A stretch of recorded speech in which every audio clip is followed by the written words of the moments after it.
Hey everybody, it's Party Elite, and today we're taking a look at some of the exciting news that came out of Gamescom 2019.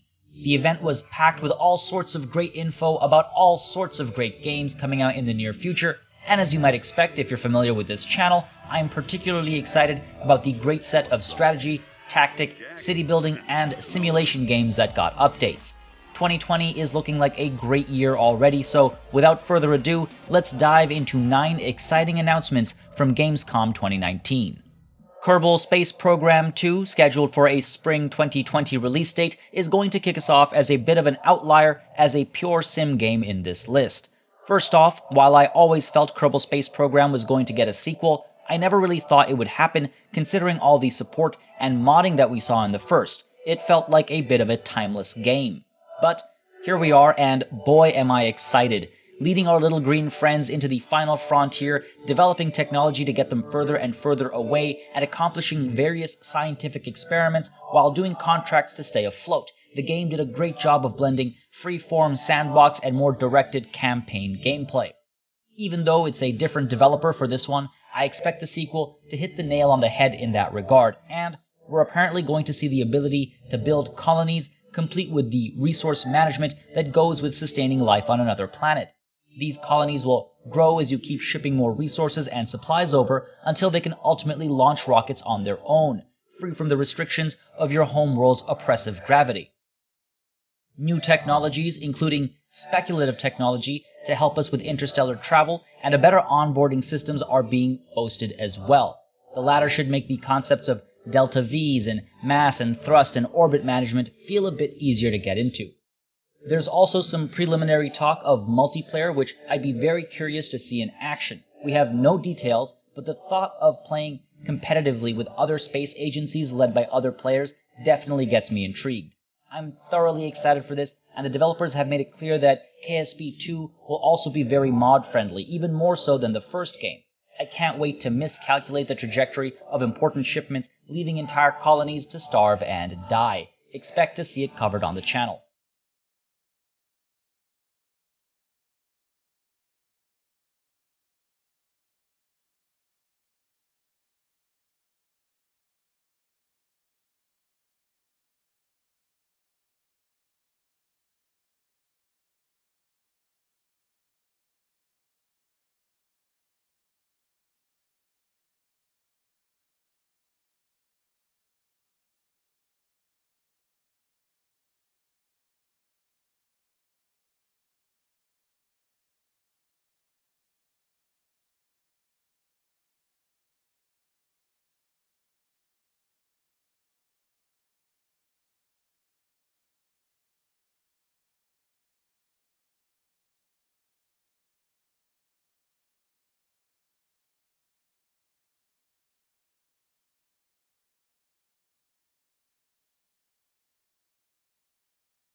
Humankind must have had one of the funkier, eyebrow-raising trailers out of the bunch. The first half about being a spacebound caveman DJ doesn't seem related to what looks like an interesting competitor to the good old-fashioned Civ titles. Developed by Amplitude Studios with quite the pedigree, Humankind wants to give players a chance to build their own society and culture as they strive to become the most famed civilization.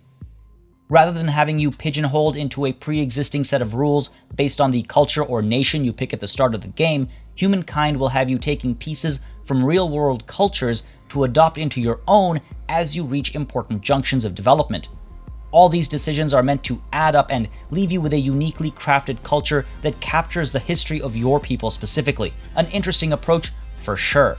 It sounds like the approach is a bit of a mosaic of cultures rather than a melting pot, by which I mean the different cultural aspects don't simply buff each other up and meld together, but are meant to exist as separate parts side by side. So you can call upon your samurai to fight alongside your legionnaires and riflemen while the war elephants charge forward. On the topic of which, combat also seems like an interesting step forward, where your army stacks actually spread out to fight over the terrain rather than just roll dice as a stack. Battles last several turns, and reinforcements can be sent into combat, and terrain also plays a key role on the battlefield, allowing for a great deal of battle management, more than the standard at least.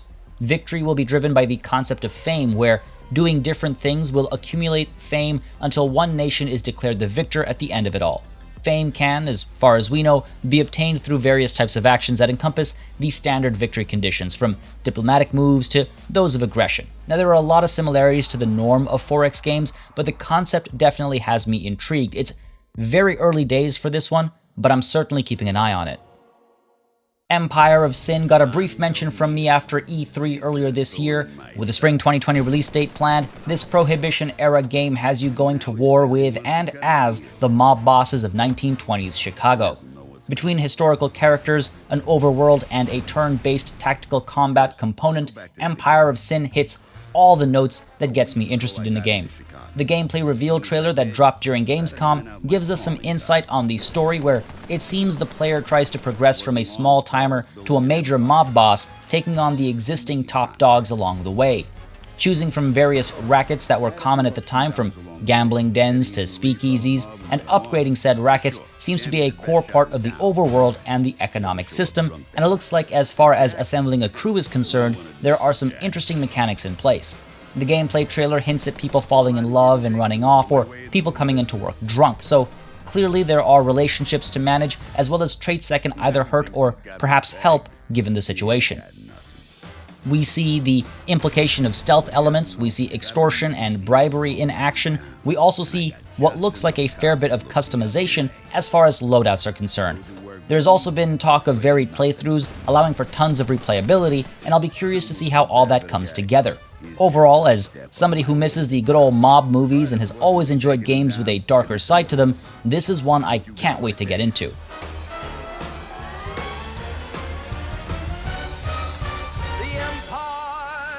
Come and get it.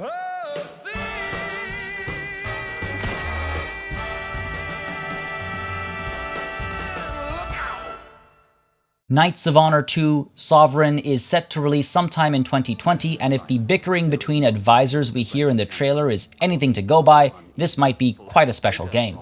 Having never played the first game, I'm quite curious to see what Knights of Honor 2 will do to compete with some of the standards that have been set out there. The game boasts a massive real-time campaign map where you gather resources, build up your empire, recruit soldiers, and fight real-time battles as well. Some of this sounds familiar to games that are already out there, but there's definitely a gap that I think long-time strategy gamers have been looking to have filled for a while. Plus, more competition in the same space is just good for us as players.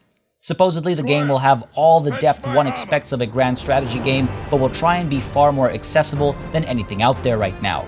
Now that can be a bit of a double-edged sword when it comes to creating really immersive and interlocking systems, because accessibility often comes at the cost of complexity, but perhaps the developers have it all figured out because they're promising that it's not going to give up on that complexity, so I'm very interested to see how they manage to pull that off. Either way, if we're looking at something that blends Crusader Kings-style character management with Total War-style battles and a unique brand of empire building, sign me up. There isn't much more information out there yet, but expect some serious coverage on this channel as more info comes out. It is right up my alley, so I'm definitely going to be keeping an eye on it. Economic growth, religious developments, and of course, the maneuvering of armies, all unfolding in front of you in beautiful detail. Choose from a huge number of nations, with different strategic starting positions and unique challenges. Then, guide and shape your kingdom and royal family throughout the generations.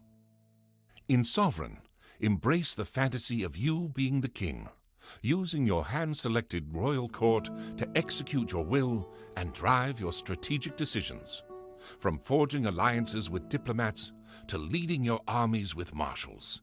Each member of your royal court is critical to your success and can grow and learn new skills as they carry out your orders. Combat can happen in the world map, with the outcome of battles determined by the strength of your forces and the specific skills of your leaders. Or you can take direct control and jump right into the action, commanding your units in RTS-style battles.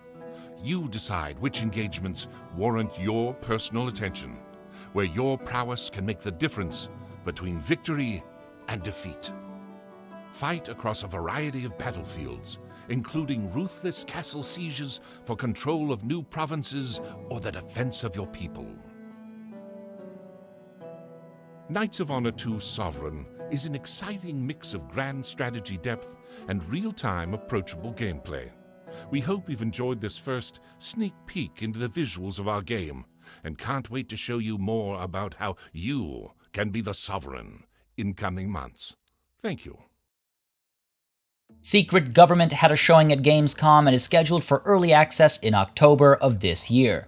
As I mentioned before, I enjoy games with a darker side to them, so this one piqued my interest when I came across it this past week. You are a member of the Brotherhood, and using your resources, agents of various archetypes, and pawns in higher society, you aspire for world domination as the seedy underbelly of governments from the 18th century to present day. You are, of course, not the only shady organization, though. There are others that you must contend with as Europe goes through its various wars and revolutions, sometimes driven by your actions. The game boasts complex AI systems, and we've seen how society is divided into classes, ideologies, and other socio-political concepts, and how your secret brotherhood can use those concepts to encourage specific sentiments in the masses. The gameplay we've seen shows how players can go about researching new philosophies and technologies to complete assignments, and how they can leverage existing political situations, such as alliances, to trigger large conflicts between superpowers. Agents are hired and, based on their traits and capabilities, given different titles under which they are assigned to regions to perform various tasks or garner influence and make new connections. These connections and influence and tasks involve anything from triggering border friction to influencing military spending, tax rates, or even the foundation of a new political party that is set to promise freedom from the oppression of the previous government, oppression that you put in place in the first place.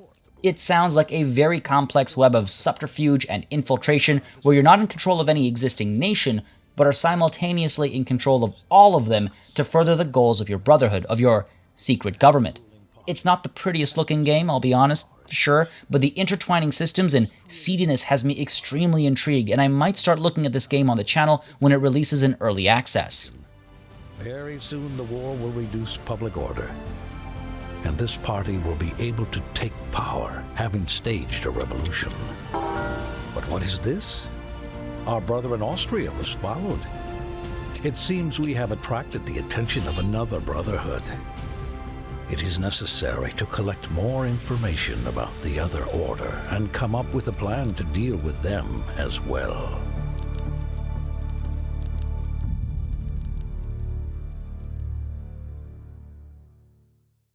Flotsam is a game I've talked about a few times on the channel. Developed by Pajama Llama Games, it seems like a fun, quirky, post-climate change world where everything is water and you have to build your floating city atop it. Scheduled for early access on September 26th of this year, the release date announcement trailer shows us a fair bit of gameplay. Garbage is collected as a resource used for construction and expansion.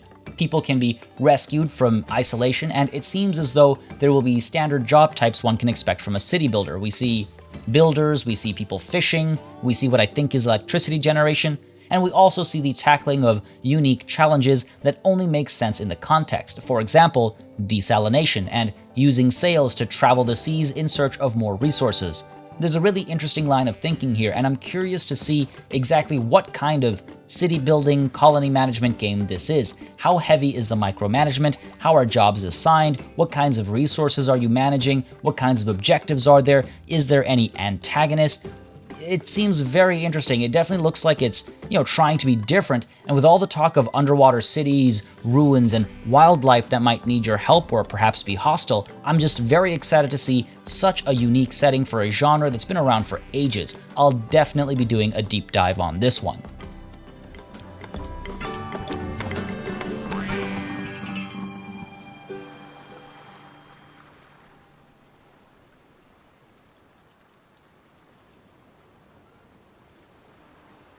Port Royale 4 from Calypso is set to release sometime in late 2020 with a playable demo at Gamescom this year. The game has you play as a governor taking control of a small city and trying to make a bustling trade hub in the 17th century. Complicated trade routes and production lines are promised, with competing cities from rival nations to contend with, as well as pirates and privateers. Turn-based naval combat will allow for 10 ships to battle it out in order, one would presume, to protect or further one's monopoly over the seas, and 4 single-player campaigns, one each for Spain, England, France, and the Netherlands, with 18 historically authentic ships from the era, 50 buildings, 60 Caribbean cities, and a huge 3D game world for it all to live in, sounds like a pretty interesting prospect. There is an element of city building to optimize productivity and manage happiness, and all the while, your nation's viceroy will assign you missions to complete in order to earn more fame that'll help you move further up the progression ladder. What little gameplay there is out there promises some extremely complex production chains, as I mentioned earlier, which is fun to see, and alongside that we see some hex-based city building and the aforementioned turn-based naval battles also played on a hex. I like the idea of managing trade routes and combating piracy and other nations. This is a very interesting setting for developing a trade empire, and it looks like there will be ample amounts of city building, production management, and war. I'm very curious to try Port Royale 4 out. There isn't much information out there just yet, but we've got over a year to go until the currently marked release date, so there's plenty of time to learn more. I never really played the previous 3 games, so I'm very curious. I'll be following this game very closely. Disintegration is a strange one to add into the mix, since the trailer for it really leans heavily on the first-person shooter aspects, and in fact, most of the coverage does too. However, with its 2020 release date, I hope we have more time to explore the developer's claim of starting with an RTS prototype when developing this game. What looks like a standard sci-fi shooter promises a very compelling story with deep lore and a full single-player campaign. After all, Marcus Leto is behind this game, and it also comes with an interesting marriage of mechanics I haven't seen executed well in a very long time. You fly a hoverbike from which you are able to fight in the traditional FPS sense, but you're also able to use this heightened and mobile vantage point to give orders to minions directly under your control. While these minions aren't just dumb individuals waiting for every order, they do look to you for leadership with regards to where to go, when to use special abilities, what targets to focus down on, etc., etc. You're able to order the squad in one direction while flanking on your hoverbike, or perhaps you're able to misdirect the enemy in other ways beyond that.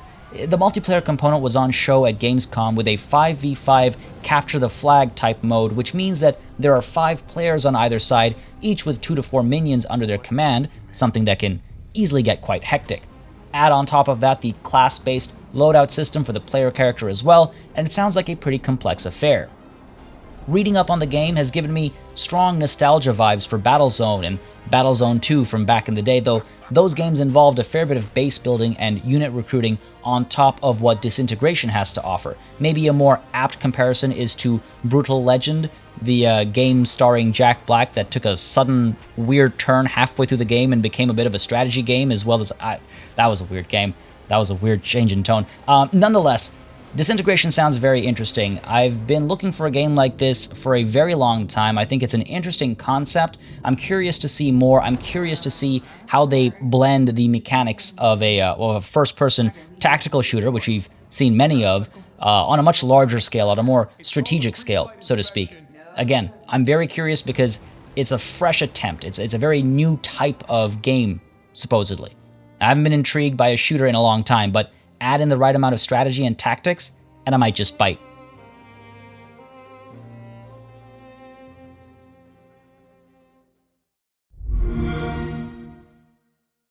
Mount and Blade 2 Bannerlord, what is there to say about you? After about 8 years of development, we're finally seeing the game come out. Sort of. It'll be in early access as of March of next year. Don't get me wrong, that's a very exciting prospect, but it also has me a little concerned. Gameplay is starting to get out there now, and it all looks like exactly what I'd imagined and hoped for. The multiplayer looks like great fun, with its varied mode pitting you and your friends against each other in duels, sieges, 6v6 battles, or in captain mode, where you lead your troops in massive 5v5 engagements. But it's the single player that I'm really interested in here. Playing a single character, building up a massive army, raising more generals and troops, gaining notoriety and wealth, and traveling the massive, beautiful map is what really has me excited, and I'd be lying to you if I claimed I wasn't still fully on board the hype train. The campaign map looks suitably large, and I believe we haven't even seen it in its entirety yet. It's brimming with life as you see people traveling between the cities, going about their daily business with bandits and looters roving the lands, and of course, other cities to visit for the purposes of recruiting more units, buying goods, or perhaps raiding. You can attack bandits to protect the good people, or you can attack the good people and be a bandit yourself, which is just one example of the plethora of role-playing options available. It's not all fighting and writing, and I'll be curious to see how all those systems come together. You can develop relationships with NPCs, have kids, and play as your heirs should you die. You can travel through towns and cities, engage in reputation and personality systems, start your own brewery or other business. Bannerlord is really looking to present a medieval sandbox set in a fictional world, and with natural character progression in skills and traits based on your behavior and a focus on emergent gameplay, it's one of those games where there's something for almost everyone. I can't wait to check this game out, especially its single-player component, where I hope to see that emergent storytelling shine. Gamescom 2019 ended up having a lot more for strategy and simulation gaming than I'd originally anticipated, and naturally, there was a lot more coverage outside of that as well. Maybe I should try and get out there next year. Now, this year we've seen new release dates get announced, some early access dates revealed, and also some games that were lurking in the shadows have now revealed themselves as quite exciting prospects. We also got some unfortunate news in the delay of The Settlers into 2020, and we also got some more confusing information about Death Stranding, a game which I honestly have no clue what I'm looking at anymore, but I'll be getting it anyway. Cyberpunk 2077 looks really cool, of course, and there was some footage of other games like the Dark Crystal Tactics game, which is coming out sometime this year as well. I'll be keeping an eye on that too. Now, which of these games has you interested? Are there any that you think should belong in this list? Let me know. I'm always curious to see what other people think, especially after these events. I hope the video has helped you adjust your wish lists and radars appropriately. There's quite a lot right around the corner, and a fair bit to be excited for in 2020. As always, a massive thanks goes out to all of my channel members and patrons for supporting the channel on a monthly basis. You keep us alive and running smoothly, and a big old thanks goes out to each and every one of you for watching. Until next time, cheers.